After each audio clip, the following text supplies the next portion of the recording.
Chapter 11 of the Enchanted April by Elizabeth Von Arnim.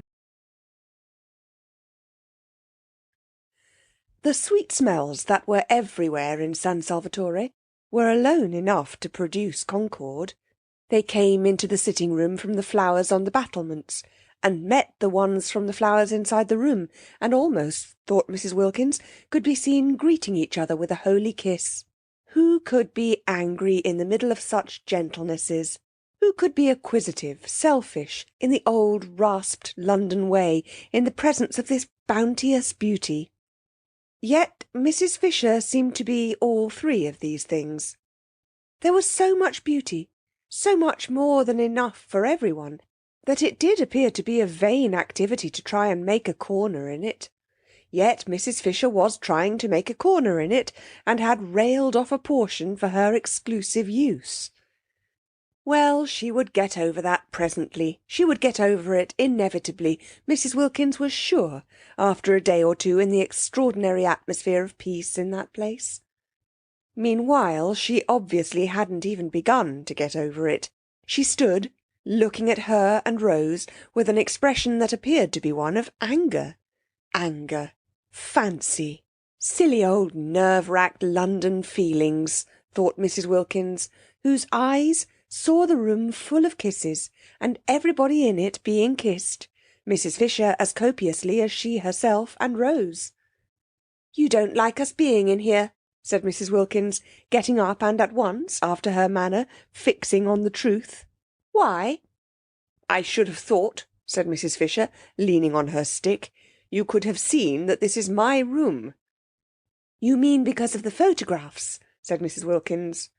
Mrs. Arbuthnot, who was a little red and surprised, got up too. "And the note-paper," said Mrs. Fisher. "Note-paper with my London address on it. That pen." She pointed. It was still in Mrs. Wilkins's hand.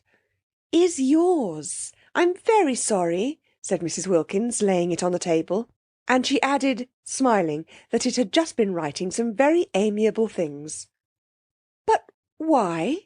asked Mrs. Arbuthnot, who found herself unable to acquiesce in Mrs. Fisher's arrangement without at least a gentle struggle. "Ought we not to be here? It is a sitting-room." "There is another one," said Mrs. Fisher. "You and your friend cannot sit in 2 rooms at once, and if I have no wish to disturb you in yours, I am unable to see why you should wish to disturb me in mine." "But why—" began Mrs. Arbuthnot again.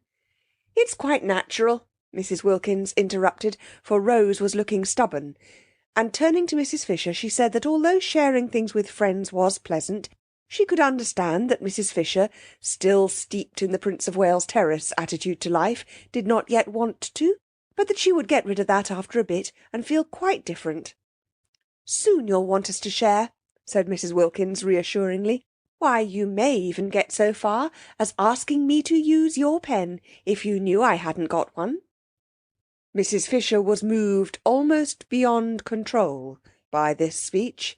To have a ramshackle young woman from Hampstead patting her on the back, as it were, in breezy certitude that quite soon she would improve, stirred her more deeply than anything had stirred her since her first discovery that Mr. Fisher was not what he seemed. Mrs. Wilkins must certainly be curbed. But how? There was a curious imperviousness about her. At that moment, for instance, she was smiling as pleasantly and with as unclouded a face as if she were saying nothing in the least impertinent. Would she know she was being curbed? If she didn't know, if she were too tough to feel it, then what? Nothing, except avoidance, except precisely one's own private sitting-room. "I'm an old woman," said Mrs. Fisher, "and I need a room to myself. I cannot get about because of my stick. As I cannot get about, I have to sit. Why should I not sit quietly and undisturbed, as I told you in London I intended to? If people are to come in and out all day long, chattering and leaving doors open, you will have broken the agreement, which was that I was to be quiet." "But we haven't the least wish," began Mrs. Arbuthnot, who was again cut short by Mrs. Wilkins. "We're only too glad," said Mrs. Wilkins, "for you to have this room if it makes you happy. We didn't know about it, that's all. We wouldn't have come in if we had, not till you invited us anyhow. I expect," she finished, looking down cheerfully at Mrs. Fisher, "you soon will." And picking up her letter, she took Mrs. Arbuthnot's hand and drew her towards the door. Mrs. Arbuthnot did not want to go. She, the mildest of women, was filled with a curious and surely unchristian desire to stay and fight. Not, of course, really, not even with any definitely aggressive words. No, she only wanted to reason with Mrs. Fisher, and to reason patiently. But she did feel that something ought to be said, and that she ought not to allow herself to be rated and turned out as if she were a schoolgirl caught in ill behaviour by authority. Mrs. Wilkins, however, drew her firmly to and through the door, and once again Rose wondered at Lottie, at her balance, her sweet and equable temper, she who in England had been such a thing of gusts. From the moment they got into Italy, it was Lottie who seemed the elder. She certainly was very happy, blissful, in fact. Did happiness so completely protect one? Did it make one so untouchable, so wise? Rose was happy herself, but not anything like so happy. Evidently not, for not only did she want to fight Mrs. Fisher, but she wanted something else, something more than this lovely place, something to complete it. She wanted Frederick. For the first time in her life she was surrounded by perfect beauty, and her one thought was to show it to him, to share it with him. She wanted Frederick. She yearned for Frederick. Ah, if only Frederick. Poor old thing, said Mrs. Wilkins, shutting the door gently on Mrs. Fisher and her triumph. Fancy, on a day like this. She's a very rude old thing, said Mrs. Arbuthnot. She'll get over that. I'm sorry we chose just her room to go and sit in. It's much the nicest, said Mrs. Arbuthnot, and it isn't hers. Oh, but there are lots of other places, and she's such a poor old thing. Let her have the room. Whatever does it matter? And Mrs. Wilkins said she was going down to the village to find out where the post office was and post her letter to Mellersh, and would Rose go too?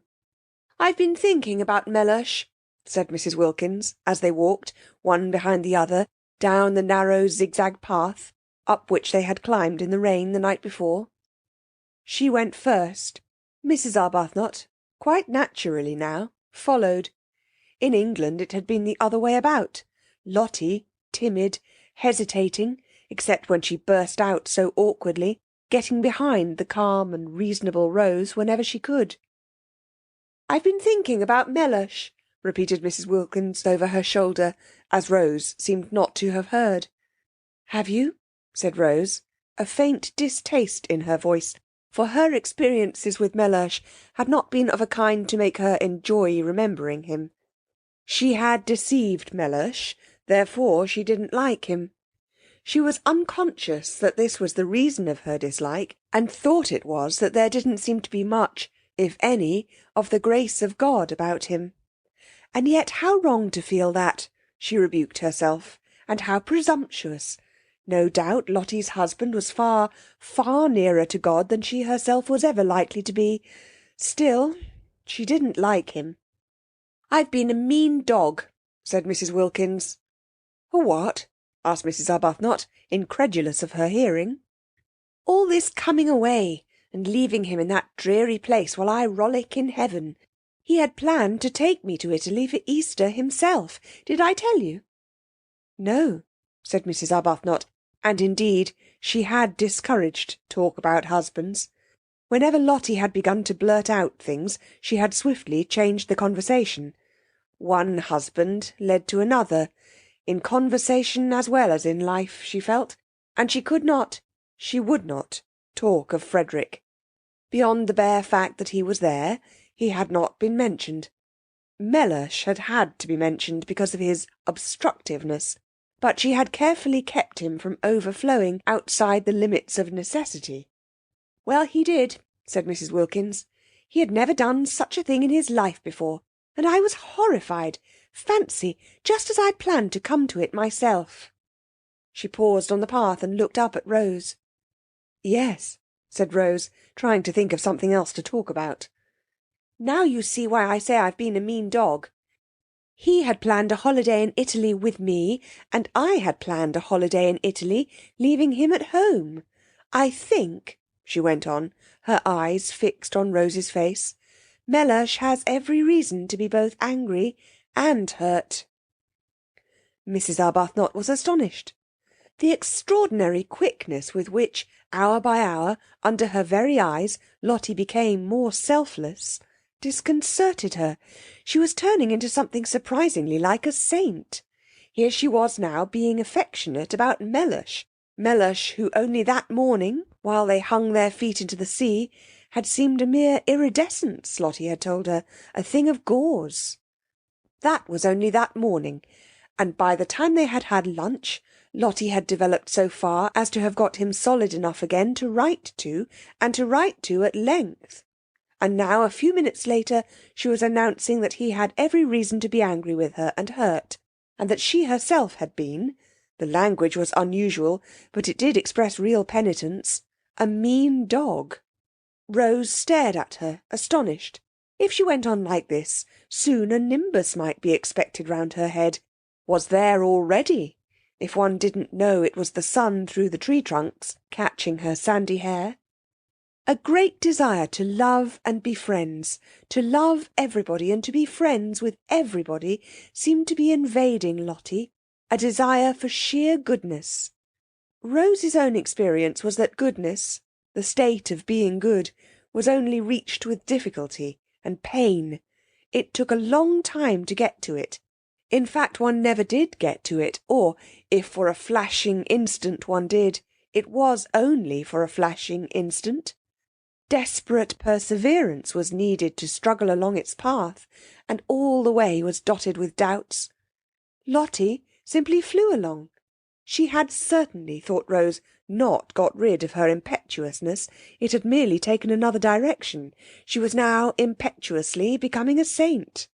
Could one really attain goodness so violently? Wouldn't there be an equally violent reaction? "I shouldn't," said Rose with caution, looking down into Lottie's bright eyes. The path was steep, so that Lottie was well below her. "I shouldn't be sure of that too quickly." "But I am sure of it, and I've written and told him so." Rose stared. "Why, but only this morning," she began. "It's all in this," interrupted Lottie, tapping the envelope and looking pleased. "What, everything?" "You mean about the advertisement, and my savings being spent? Oh, no, not yet, but I'll tell him all that when he comes." "When he comes?" repeated Rose. "I've invited him to come and stay with us." Rose could only go on staring. "It's the least I could do. Besides, look at this." Lottie waved her hand. "Disgusting not to share it. I was a mean dog to go off and leave him. But no dog I've ever heard of was ever as mean as I'd be if I didn't try and persuade Mellersh to come out and enjoy this too. It's barest decency that he should have some of the fun out of my nest egg. After all, he has housed me and fed me for years. One shouldn't be churlish." "But do you think he'll come?" "Oh, I hope so," said Lottie with utmost earnestness, and added, "Poor lamb." At that Rose felt she would like to sit down. Mellersh a poor lamb? That same Mellersh who a few hours before was a mere shimmer?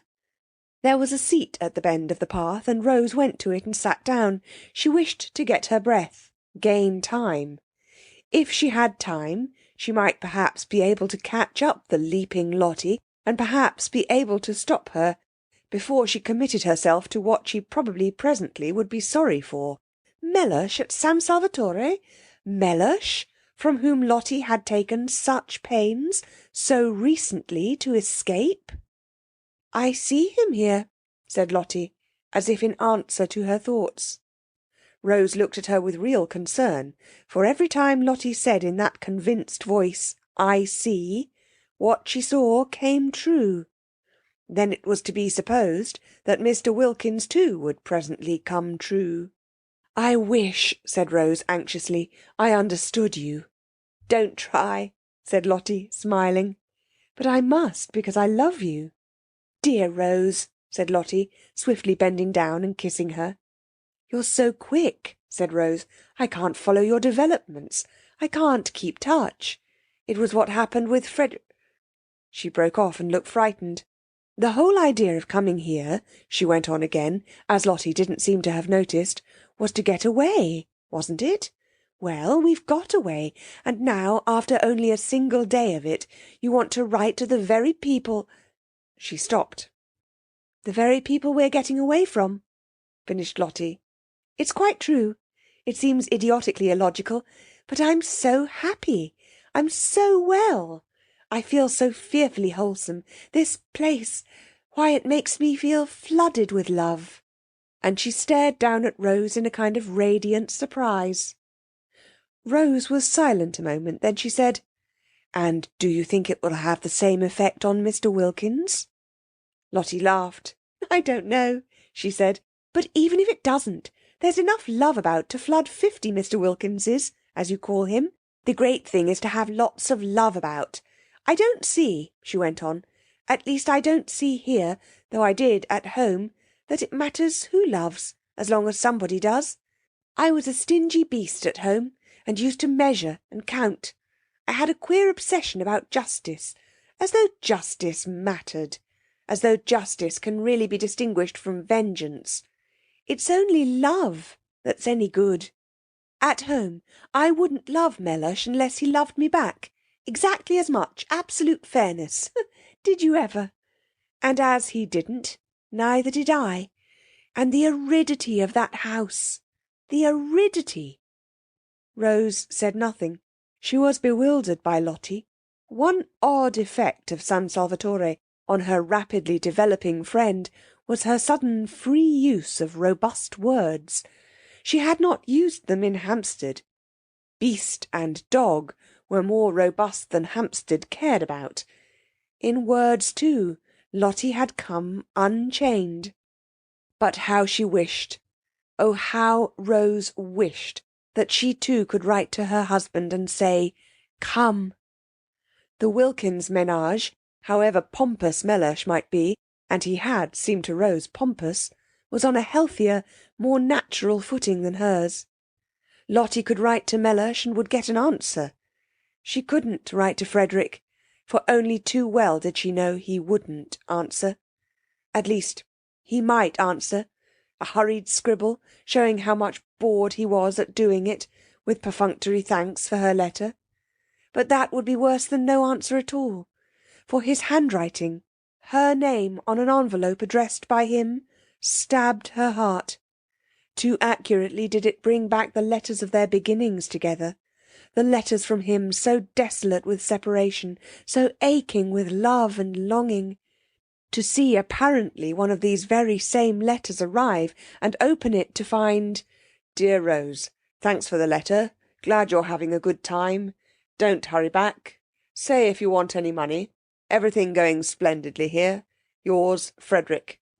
No, it couldn't be borne. "I don't think I'll come down to the village with you today," she said, looking up at Lottie with eyes suddenly gone dim. "I think I want to think." "All right," said Lottie, at once starting off briskly down the path. "But don't think too long," she called back over her shoulder. "Write, and invite him at once." "Invite whom?" asked Rose, startled. "Your husband." End of chapter 11.